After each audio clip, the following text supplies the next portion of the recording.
a tous l'habitude de cliquer sur « Envoyer » pour un email, pas vrai? Mais, et si je vous disais que ce même clic pouvait déposer une vraie lettre en papier dans la boîte aux lettres de quelqu'un? Ça paraît un peu fou, non? Eh bien, c'est exactement ce qu'on va décortiquer aujourd'hui. Ce pont incroyable entre le monde numérique et notre bon vieux service postal. La question, elle est vraiment là. Comment un simple clic sur un écran peut-il se transformer en facteur?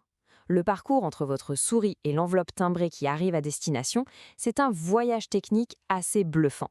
Et c'est ce mystère qu'on va percer ensemble. Ok, avant de plonger dans la solution, il faut se souvenir du problème.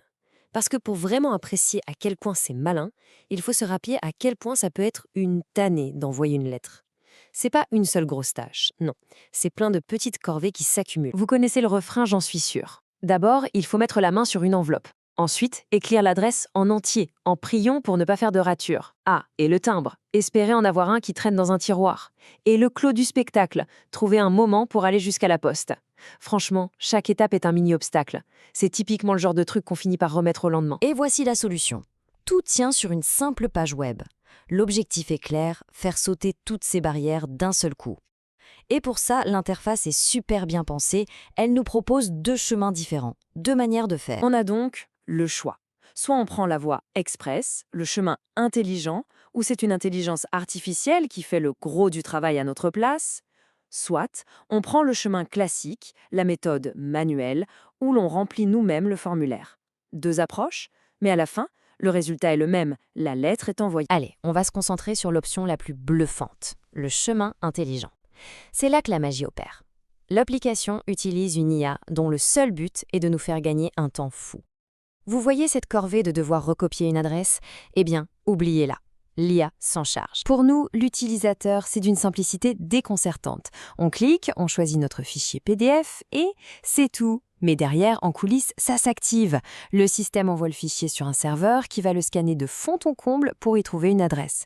S'il en trouve une, hop, il la renvoie et remplit automatiquement tous les champs du formulaire pour nous. C'est pas de la magie, mais ça y ressemble drôlement. Et là, la différence est flagrante. On passe de l'étape où il fallait taper manuellement le nom, l'adresse, le code postal, la ville, avec toujours ce petit risque de faire une faute de frappe, à une seule et unique action, un clic. Le gain en efficacité est juste énorme. Ok, super, notre formulaire est prêt, que ce soit nous ou l'IA qui les remplit, c'est le moment de vérité, on clique sur envoyer. C'est précisément à cet instant que le pont se crée entre le monde numérique et le monde réel. Alors comment toutes ces infos voyagent-elles? Le navigateur utilise un outil qui s'appelle Form Data. La meilleure façon de se l'imaginer, c'est vraiment comme une enveloppe numérique. Dedans, il va tout emballer proprement. L'adresse du destinataire, le PDF qu'il faudra imprimer si c'est un envoi simple ou recommandé, tout est rassemblé dans un seul paquet, prêt à partir. Ce qui est fascinant, c'est que le navigateur ne crie pas ses instructions dans le vide. Non, il est très organisé. Il s'adresse à des sortes de guichets de service sur le serveur, ce qu'on appelle techniquement des endpoints. Il y a un guichet pour analyser le PDF, un autre pour vraiment envoyer le courrier et encore un autre pour consulter l'historique. Chaque demande va au bon endroit. C'est ultra efficace. Bon, la lettre est virtuellement partie. Mais l'histoire ne s'arrête pas là. L'application est bien faite, elle ne nous abandonne pas dans le flou, au contraire, elle garde une trace de tout. C'est un véritable carnet de bord numérique de tous nos envois et pour le suivi, c'est juste indispensable. Et cet historique, c'est une vraie mine d'or. En un coup d'œil, on a tout.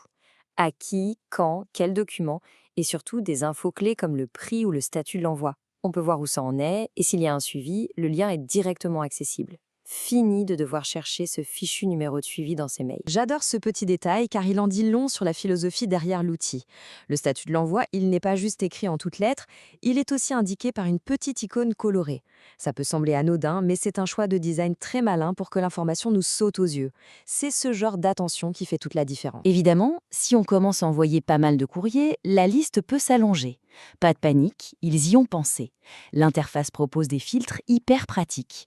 En 2 clics, on peut retrouver un envoi en cherchant par nom, par date ou même par type.